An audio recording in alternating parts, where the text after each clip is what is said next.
tipo de camisa, ¿no? Cuando viajo al exterior, y en Ecuador frecuentemente, es típico, es una variación muy pequeña de una camisa típica ecuatoriana. O sea, la variación es que tal vez estas son mandadas a ser un poquito más finas, ¿no? Más acabadas. Pero esto te encuentras en Ecuador. Sí, pero es una guayabera. No, no, es una camisa bordada, ¿no? Y en lugar de usar corbata, tiene aquí los colores. Cuando se usa no necesita de corbata. No, por eso es que lo usamos. Además de promocionar el producto ecuatoriano para no usar corbata. Ok. Vamos lá? Vamos começar. Presidente, o Equador tem interesse em se tornar membro pleno do Mercosul? E quais são as vantagens para o Equador e para o Mercosul? Por supuesto que tenemos el interés y creo que para Mercosur también existe interés, a tal punto que nos ha invitado formalmente a ser miembros plenos porque tendría una salida al Pacífico. Hay grandes ventajas, por ejemplo, coincidencias políticas importantes, coincidencia en la visión comercial extrarregional. Usted se imagina lo que es la diferencia entre Ecuador negociando un acuerdo comercial con la Unión Europea o Ecuador solo con Brasil negociando el mismo acuerdo. O sea, la relación de fuerzas es totalmente distinta, ¿no? El diálogo político que existe a nivel de Mercosur, coincidimos, insisto, en muchas visiones de la gran mayoría de gobiernos que conforman este bloque. ¿Cuáles son los riesgos? Que cuando usted entra a esta clase de acuerdos, pierde parte de su política comercial. Por ejemplo, tendríamos que adoptar el arancel común externo de Mercosur. Y eso para un país ya es algo para pensarlo en cualquier país, pero para un país sin moneda nacional, cuando usted no tiene moneda nacional, frente a un desequilibrio externo, lo único que le queda es la política comercial, y dentro de esa política comercial, la política arancelaria. Y eso es lo que se pierde en gran medida entrando a esta clase de acuerdos. Entonces, por eso es que tenemos que reflexionar mucho al respecto, hacer varios estudios para ver los impactos de del potencial ingreso del Ecuador al Mercosur. No solo para decidir si entramos o no, que hay una gran voluntad de ingreso, sino para prepararnos a los impactos de ese ingreso, porque le insisto, Ecuador es un país sin moneda nacional que perdería parte de su política comercial y particularmente de su política arancelaria. ¿Cuánto tiempo usted espera que se leve todo? Bueno, Renata, una buena pregunta porque estamos en una revolución en Ecuador, vamos rápido. Sinceramente hubiéramos querido tener una decisión para esta reunión. Se hicieron algunos estudios, pero faltan afinarlos. Por ejemplo, tendríamos que cambiar los niveles de aranceles en casi 7.000 productos, 6.500 por ahí.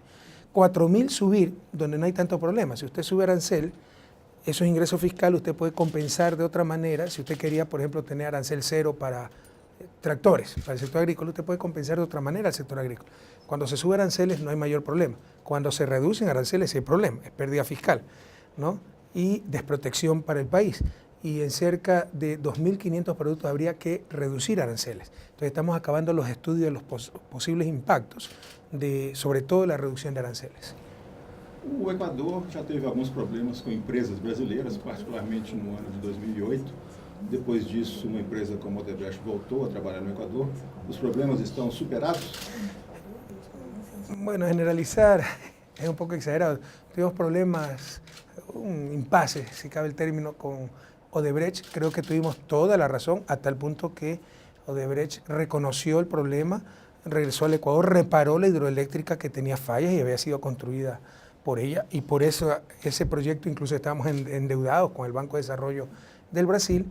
Ahora no solo que los problemas están superados, sino que nuestro conductor está bravísimo porque Odebrecht gana todos los contratos. Por lo menos ha ganado 3 megaproyectos, ¿no?, muy importantes para el país, y ha vuelto el financiamiento del BNDES, el Banco de Desarrollo del Brasil. Entonces yo creo que ese problema está totalmente superado y por el contrario, están viniendo muchas empresas brasileñas al Ecuador con financiamiento del Banco de Desarrollo de Brasil y en buena hora, porque las oportunidades son muchísimas.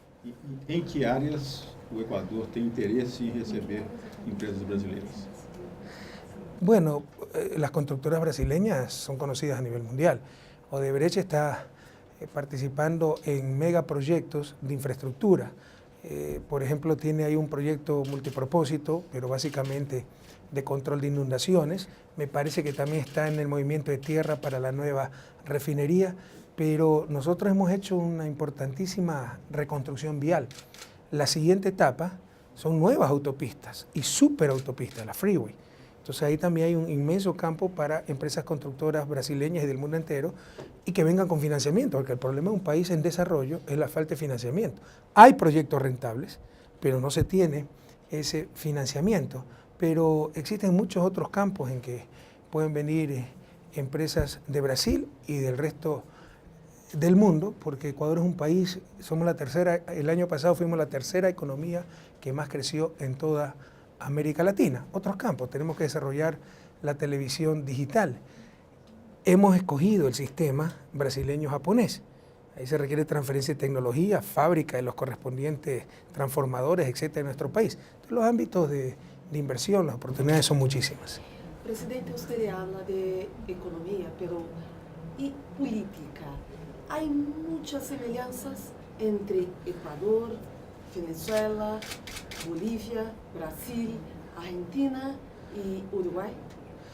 Yo creo que sí. Todos somos gobiernos progresistas, de izquierda. Ahí están los principios del socialismo que compartimos. Supremacía del ser humano sobre el capital. Búsqueda de la justicia social, que en América Latina, en Brasil, en Ecuador son palabras mayores. ¿Cómo es posible que todavía seamos el continente más desigual del planeta? Ahora, hay buenas noticias. América Latina crece. Es de las pocas regiones del mundo que está creciendo, pero tal vez la única región del mundo que está reduciendo desigualdad y pobreza fuertemente, porque no nos equivoquemos. Para disminuir pobreza en América Latina necesariamente tiene que disminuir desigualdad.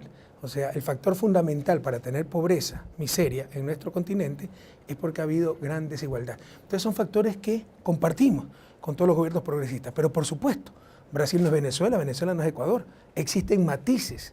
Cada gobierno debe responder, y en buena hora, a sus realidades. Porque yo creo que uno de los graves errores del socialismo clásico fue los manuales, ¿no? Tener las respuestas antes de saber las preguntas. La misma medicina para toda clase de enfermo e incluso de enfermedad.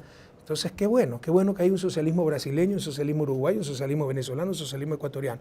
Pero compartimos, obviamente, denominadores comunes, como la búsqueda de la justicia social, como la supremacía del ser humano sobre el capital, que en el mundo actual también son palabras mayores. Para mí, el grave problema del mundo actual, la raíz de la crisis de Europa, de Estados Unidos, es que todo está en función del capital y no de los seres humanos, que todo está en función de los mercados y no de las sociedades.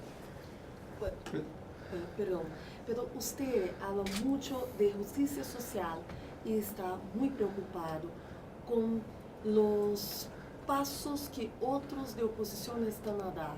Y siempre que usted habla también de una posibilidad de golpe, principalmente ahora que usted es candidato a reelección. ¿Cómo es eso en la práctica en Ecuador? Bueno, entiendo bien que tiene que ver eso con justicia, tal vez tiene que ver mucho con injusticia. Mira, debemos comprender, en América Latina, no nos engañemos, los países que quieren, los gobiernos que quieren cambiar las cosas, no enfrentan oposiciones democráticas. Aquí les encanta el modelo norteamericano, ¿no? Los demócratas en el poder, los republicanos en oposición. ¿Cuál es la diferencia entre demócratas y republicanos? Más diferencia tengo yo entre lo que pienso cuando me desperté y lo que estoy pensando cuando me acosté. O sea, ya tienen un sistema donde hay consenso social y que les ha funcionado. Lo ha hecho el país más exitoso de la historia, ¿no? De la humanidad. Entonces, dentro de ese sistema existen matices. Y ahí viene la oposición. Demócratas dicen una cosa, más impuestos, los otros dicen no, un poquito menos de impuestos, matices al mismo sistema. En países como Ecuador estamos cambiando el sistema, porque ha sido un desastre. 200 años de pobreza, de exclusión, de desigualdad, de injusticia. Y los dueños del anterior sistema están dispuestos a todo pues, para impedirlo. Entonces no nos engañemos, esa oposición no es democrática. Cuenta los días para que caiga el gobierno, para ver si matan al presidente. No le estoy exagerando, no me gusta jugar a la víctima, pero son cosas objetivas. Entonces no nos engañemos. Muchos gobiernos progresistas de la región, donde están ocurriendo verdaderas revoluciones democráticas, donde estamos cambiando radicalmente el sistema, no enfrentamos oposiciones democráticas, enfrentamos oposiciones conspiradoras, que si pudieran derrocarnos mañana mismo, así lo harían. No es que no quieren, no han podido. O senhor enfrentou alguns confrontos com alguns meios de comunicação, a Associação Interamericana de Imprensa diz que o senhor é uma ameaça à liberdade de imprensa. O que o senhor responde a isso? Bueno, que hay adversarios que enorgullecen. Cuando me felicite la Sociedad Interamericana de Prensa, avísenme para preocuparme, ¿no? ¿Qué es la Sociedad Interamericana de Prensa? Aprendamos los latinoamericanos a no legitimar lo que no tiene legitimidad. Vean sus orígenes, fundada por la CIA en respuesta a la Revolución Cubana. Vean quiénes la conforman, ni siquiera son los periodistas, son los dueños de los medios de comunicación, es decir, empresarios. ¿Yo por qué tengo que creer que esos empresarios son mejores? O tampoco tengo que creer que son peores, pero que el promedio de empresarios. A la final es alguno que paga impuestos, otro que los evade, algunos que trate bien a sus trabajadores, otro que los explote. Pero ¿qué solvencia moral les da ser de un gremio que no es de zapateros, que no es de industria de vehículos, industria automotriz, sino de medios de comunicación? ¿Qué solvencia les da? ¿Quién les dio esa potestad de ser árbitros del bien y del mal? Así que yo creo que América Latina va a aprender a no legitimar lo que no tiene ninguna legitimidad. Para mí lo que diga o deja de decirlo así, pues lo mismo que lo que diga o deja de decir la asociación de bancos, la asociación de casinos, cualquier gremio empresarial. Y sobre la confrontación que tenemos con los medios de prensa, nosotros no tenemos confrontación con la prensa, tenemos confrontación con la mentira, la mala fe, la manipulación. Y eso sobra no solo en Ecuador, en América Latina. Y América Latina tiene que perder el miedo de denunciar este problema. Estamos bajo la dictadura mediática, nos manipulan. Lo que sabemos o no sabemos depende de lo que nos diga media docena de familias que tienen los medios de comunicación en nuestros países. Hablábamos hace un momento de la oposición golpista, conspiradora. Gran parte de esa oposición son estos medios privados que siempre han servido al status quo. No nos engañemos. Y superemos eso que han sabido posicionar con tanta habilidad los medios mercantilistas, que criticar a estos negocios privados con fines de lucro dedicados a la comunicación es estar contra la libertad de expresión. Eso es casi tan inteligente como decir que criticar al presidente de la República es estar contra la democracia. Superemos esos estigmas, superemos esos miedos, llamemos las cosas por su nombre y entendamos que aquí tenemos un grave problema. Medios privados con fines de lucro dedicados a la comunicación y que más aún se dedican a hacer política en forma descarada. Y eso no es democrático, eso no es honesto. O senhor propôs imposto sobre atividades financeiras para beneficiar os setores mais desfavorecidos. ¿Por qué eso es necesario? Eso ya existía, se creó en 1998, son cosas muy comunes, incluso fueron impulsadas en su momento por el Banco Mundial y en función del neoliberalismo. En lugar de darle educación, salud, la supremacía del consumidor, démosle transferencia monetaria y ustedes el que saben qué mejor utilizar ese dinero, ¿no? Las novelerías de siempre, porque tener más ingresos sin educación, sin valores puede ser un perjuicio, no un beneficio, pero eso ya estaba. Yo como gobierno no lo hubiera empezado. Yo creo que hay mejores alternativas, precisamente dar esos servicios, educación, salud, desarrollo infantil. Esto sirve para mitigar la pobreza, pero no para erradicar la pobreza. La pobreza se erradicará cambiando las estructuras injustas, cambiando el sistema. Pero mientras haya pobreza, mientras la gente no tenga que comer, bueno, estas transferencias monetarias mitigan esa pobreza. Nosotros incluso la dignificamos y condicionamos. La dignificamos porque la orientamos como el reconocimiento al trabajo no remunerado de las madres pobres en el hogar. Ustedes saben que las madres de familia realizan un trabajo enorme. Cuidado de los chicos, arreglo de la casa, salud, llevarlos al médico, etc. Y como no son actividades de mercado, no reciben ninguna remuneración. Orientamos esto que se llama el bono de desarrollo humano, antes se llamaba el bono de la pobreza, nosotros le pusimos bono de desarrollo humano, como esa compensación al trabajo de las madres en el hogar. Y lo condicionamos. Tienen que llevar a sus hijos a la escuela, al médico, ya existían condiciones, pero las volvimos más rigurosas. Entonces el candidato de la banca, un banquero, que ha criticado 6 años el bono, haciendo creer que nosotros lo hemos creado, etcétera, y que somos populistas, demagogos por dar bonos aquí, acá, nuestra popularidad se basa en los bonos, en las dádivas. Lo primero que hace al aceptar la candidatura es ofrecer el incremento del bono.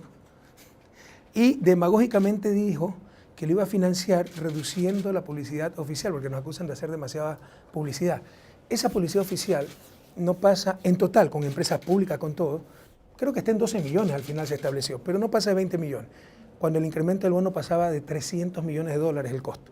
Entonces lo que hicimos fue aceptar la propuesta, pero en lugar de financiarlo con reducción de la propaganda oficial, lo vamos a financiar con reducción de las ganancias extraordinarias que obtuvieron los bancos en el 2011, porque ganaron más de 460 millones de dólares rompiendo todos los récords.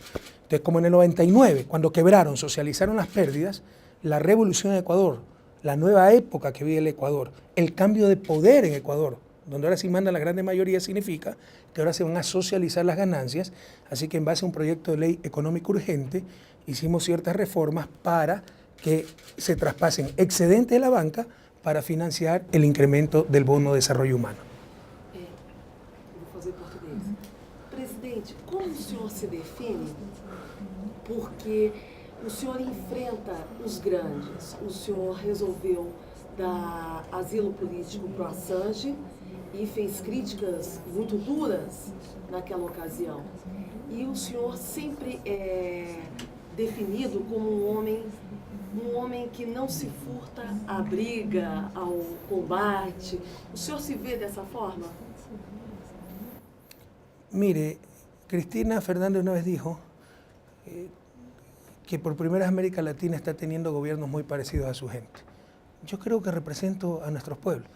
Yo no tengo aspiración ni de héroe ni de mártir, pero creo que soy una persona coherente con mis principios y hago lo que tengo que hacer sin importar el costo. Usted dio el ejemplo de Julian Assange. ¿Acaso nosotros buscamos esto? Pero ya que se presenta esto en nuestra trayectoria, en nuestro camino, tenemos que tomar decisiones de acuerdo a nuestras convicciones. Jamás las vamos a tomar de acuerdo a presiones, a conveniencia de terceros, a lo que nos manden a decir, etc. Entonces, si usted me pide definirme, le diría que soy una persona coherente y que, como dijo Cristina, pues por fin América Latina tiene gobiernos que se parecen a su gente. O senhor é pacífico ou o senhor é de guerra? Somos de convicciones y de coherencia y de frontalidad. Existem negociações entre o Equador e a Síria para dar asilo ao presidente Bashar al-Assad? Si existen esas conversaciones me enteré por el periódico, porque yo no las he autorizado, no las hemos conocido. No existe. E se houver alguma saída para o caso do Julian Assange? La salida puede ser mañana. Eso está en manos de Gran Bretaña, de Suecia, de la propia Unión Europea. Si Gran Bretaña otorga el asilo, mañana mismo Assange puede salir con toda seguridad física, de movilidad, etcétera, de la Embajada del Ecuador en Londres. Si Suecia, de acuerdo a su normativa, de acuerdo a prácticas, ya hay antecedentes de esto, manda al fiscal sueco a interrogar a Assange en la Embajada de Ecuador en Londres o lo interroga por medio de Skype, Internet, se acaba esto. ¿Por qué no lo hacen? No lo entendemos. Y por último, pues si el abogado del señor Julian Assange, el doctor Baltasar Garzón, español, tiene éxito en los recursos que está presentando ante el sistema de justicia europeo, pues también puede terminar impases, como pudiéramos llamarlo. En todo caso, todos deseamos que se acabe lo más pronto posible, pero todo está en manos de Europa. Presidente, ¿usted tiene planes de usar algo de programas sociales de Brasil en Ecuador? Mire, ha habido programas sociales muy exitosos en Brasil, pero yo le decía hace un momento que cada país tiene su propia realidad. Nosotros tenemos muy bien diseñados nuestros programas sociales, han sido muy exitosos. Por ejemplo, el programa para atención a discapacitados, que eran los olvidados entre los olvidados. Eso es revolucionario. Eso le estamos exportando a América Latina y al resto del mundo, que han visto como ejemplo lo que se ha hecho en Ecuador, liderado por nuestro vicepresidente, que él mismo es discapacitado, es un extraordinario ser humano, que después de un asalto y un disparo en la espalda hace 10 años, está en una silla de ruedas. Entonces ese programa, por ejemplo, incluye identificar, censar en primer lugar a nuestros discapacitados, ubicarlos georreferencialmente, darle todas las ayudas del caso, incluye darles vivienda a los discapacitados graves, darles una pensión a las madres, porque en lugar de hacer grandes centros donde burócratas van a atender a discapacitados graves y nunca lo van a hacer con el cariño de una madre, de un familiar cercano, se les paga prácticamente un salario mínimo a esas madres para que cuiden a sus hijos y reciben la correspondiente capacitación. Ya existía la ley, pero no se la cumplía, se impuso el cumplimiento de la ley que dice que toda empresa debe tener 4% de empleados discapacitados, con lo cual muchos chicos discapacitados, por ejemplo con síndrome de Down, que antes era una carga para su familia, ahora llenos de dignidad, aportan al sostén familiar. Entonces lo que se ha hecho es revolucionario. Eso por escribirle un solo proyecto social, tenemos muchísimo. Entonces, por supuesto, esto se ha nutrido, no el de discapacidades, pero muchos otros proyectos de apoyo a la pobreza, etcétera, de todas las experiencias a nivel latinoamericano y mundial, ¿no? Pero Ecuador tiene sus propios proyectos sociales y usted sabe que yo he propuesto mi candidatura para reelección. Si nos favorece el voto del pueblo ecuatoriano, lo que haremos es consolidar esos proyectos que hasta ahora han sido muy exitosos. O senhor está à frente das pesquisas. O senhor se sente já como futuro presidente do Equador? Vea, el peor error que podemos cometer es el exceso de confianza. Siempre le digo a nuestra militancia, a nuestros simpatizantes, actuemos como si no tuviéramos un solo voto. Y por supuesto, las encuestas son fantásticas, pero nunca subestime la capacidad de maldad de esta gente. Los medios de comunicación, que ya se inventarán cualquier cosa para tratar de derrumbar la popularidad que tenemos. Presidente, usted está a apoyar al presidente Santos en las negociaciones de paz. ¿Cómo está eso? Con todo el alma, apoyarlo a Juan Manuel en esa valiente e histórica iniciativa que ha tomado. Y créame que tenemos todo el corazón, todas nuestras intenciones, nuestras energías puestas para que culminen con éxito esas conversaciones de paz. Eso no puede continuar en Colombia, 50 años de lucha fratricida que ha derramado demasiada sangre. O sea, si alguna vez se tuvo la intención de, por esos medios, cambiar la injusta realidad de Colombia, que es la de Ecuador, la de Brasil, etc., en el siglo XXI debemos darnos cuenta que hay otras alternativas y que ha costado demasiada sangre, lágrimas, sufrimiento al pueblo colombiano, y le podría decir también al pueblo ecuatoriano, porque es el más afectado, el país extranjero más afectado con el conflicto colombiano. Tenemos una frontera absolutamente caliente, con constantes infiltraciones de grupos irregulares colombianos. Muchas veces ha habido muertos del lado de la frontera ecuatoriana, en nuestro territorio, campesinos, militares, etc. Pero más allá del dolor que nos ha causado a nosotros, es por Colombia. Ojalá logren la paz y creo que Sudamérica, América Latina, el mundo entero deben acompañar al presidente Santos en esta valiente, auténtica iniciativa por lograr la paz en su Colombia querida y en nuestra Colombia querida. Perfecto.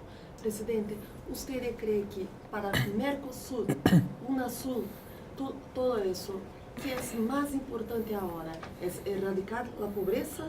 ¿Qué más? Bueno, el imperativo moral que tiene Mercosur, UNASUR, América Latina es la erradicación de la pobreza.